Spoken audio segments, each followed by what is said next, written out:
Well, Secretary of State John Kerry flew into Baghdad today on a surprise visit amid increasing protests over government corruption. Iraq's Prime Minister, Haider al-Abadi, has vowed to replace most of his cabinet following weeks of demonstrations. This comes amidst an ongoing airstrike campaign backing the Iraq military's attempts to retake control of Mosul from ISIL militants. Kerry just met with the Iraqi Prime Minister. Mr. Minister, I'm happy to visit with you again. This is obviously a very critical time here in Iraq and in the region. And you and I have been working on a lot of different issues for the last few years, so it's good to come and be able to visit. On Tuesday, President Obama announced he's exploring new ways to scale up the battle against ISIS in Syria and Iraq.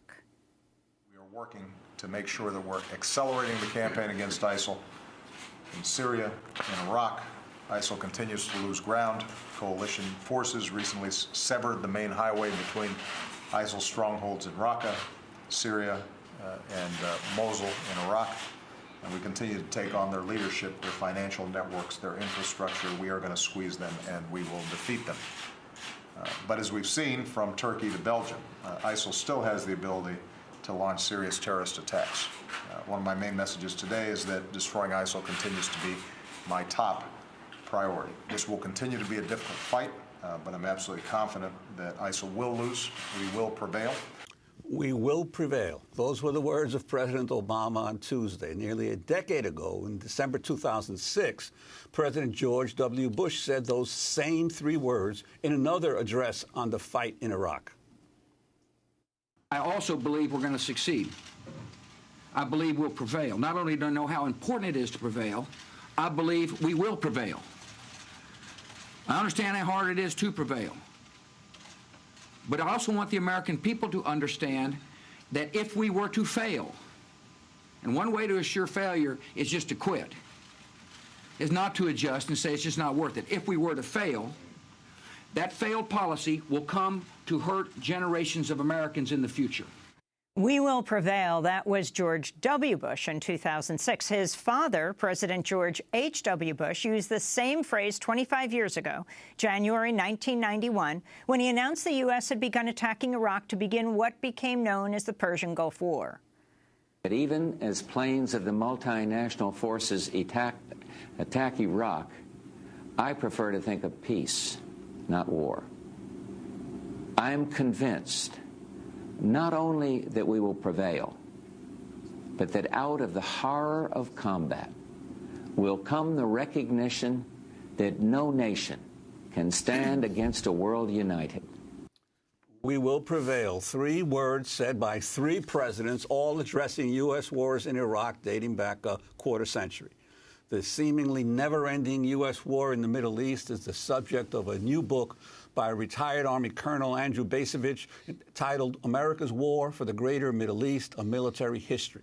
In the book, Bacevich argues the United States has been involved in gigantic failed war with the Middle East since the 1980s that continues today with no end in sight. In this new book, Andrew Bacevich writes, quote, "As an American who cares deeply about the fate of his country, I should state plainly my own assessment of this ongoing war, now well into its 4th decade.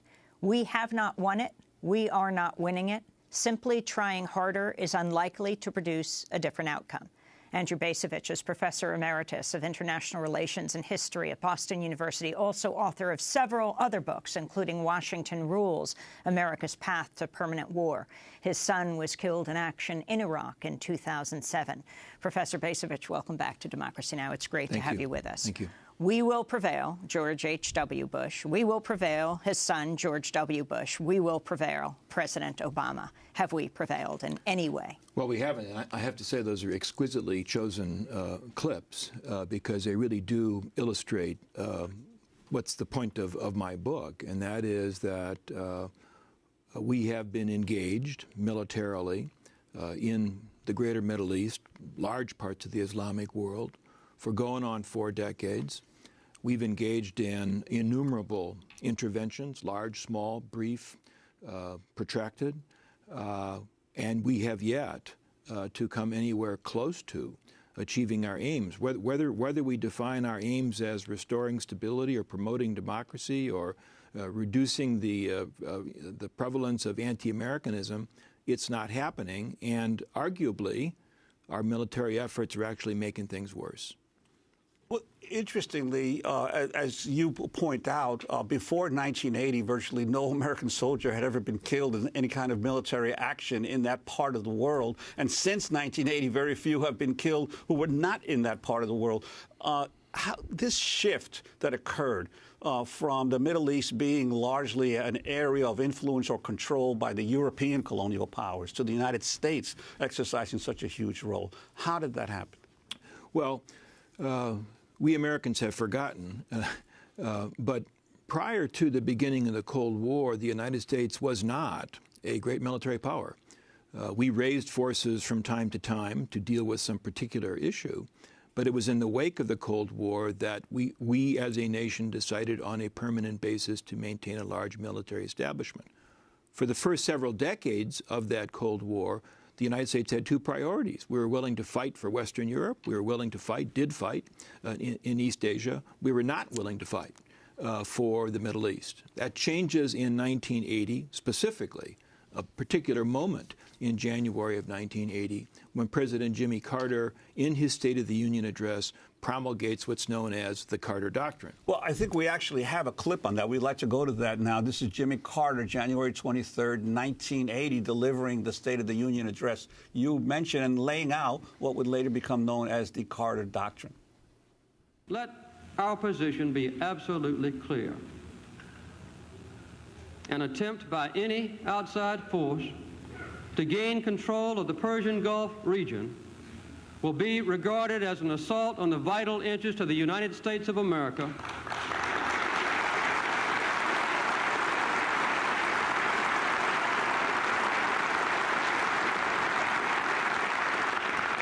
and such an assault will be repelled by any means necessary, including military force.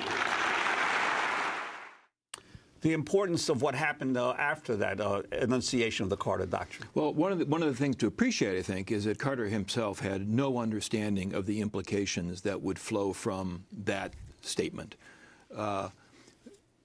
What happens on an immediate basis is that the national security bureaucracy now redefines its priorities and begins to orient itself toward the possibility of armed intervention by U.S. forces in the region. And over the course of the next 10 years, that process begins. Reagan sending peacekeepers into Lebanon, the initial jousting with Colonel Gaddafi in Libya, support for Saddam Hussein, of all people, in what I refer to as the first Gulf War. That's the Gulf War of 1980 to 88, pitting Iraq against Iran, with the United States coming to the aid of Iraq.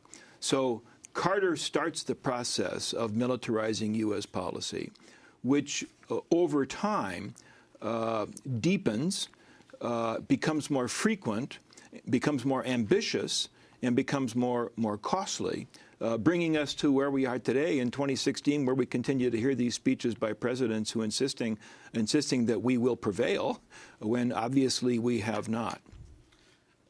Your book has sort of the epic scope of pulling everything together that, for instance, Jürgen's book, The Prize, has in terms of focusing in on the importance of oil in all this. Could you talk about that as well? Well, the war for the Greater Middle East did begin as a war for oil. I mean, the proximate trigger of Carter's speech was the Iranian Revolution, which had produced a second oil shock of the 1970s, combined with the Soviet intervention in Afghanistan, which in Washington raised fears that, I mean, there were bizarre notions, but raised fears that the Soviets were going to march across Iran and attack Saudi Arabia. So at a time when we were increasingly dependent upon foreign oil, to include oil from the Persian Gulf, yes, we decided to fight for the region. But I argue that there really was much more at stake than simply access to oil.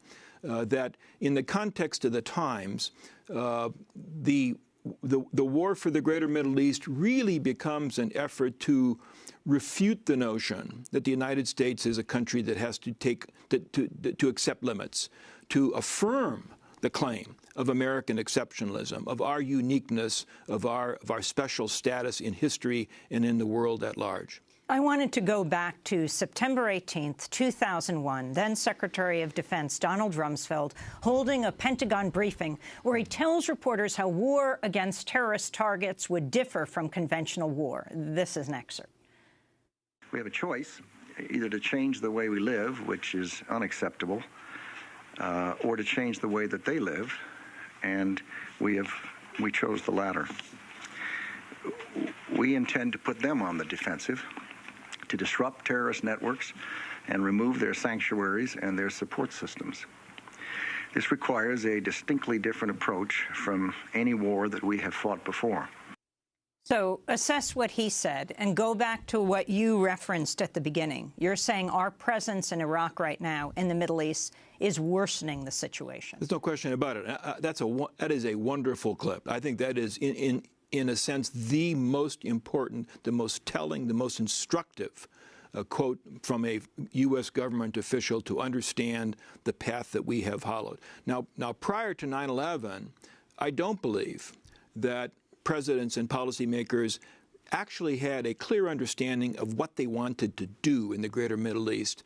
They somehow assumed that the presence of U.S. forces or introduction of U.S. forces would have some kind of a positive effect. It's after 9/11 that Rumsfeld and those around him, the president, Cheney, Wolfowitz, embarked upon this massively ambitious strategy to change the way they live. You'll notice that he really doesn't specify who they are. I think by implication, they are large numbers of inhabitants of the Islamic world. We're going to change the way they live to make them live the way we live, with the expectation that, therefore, they will no longer pose a threat.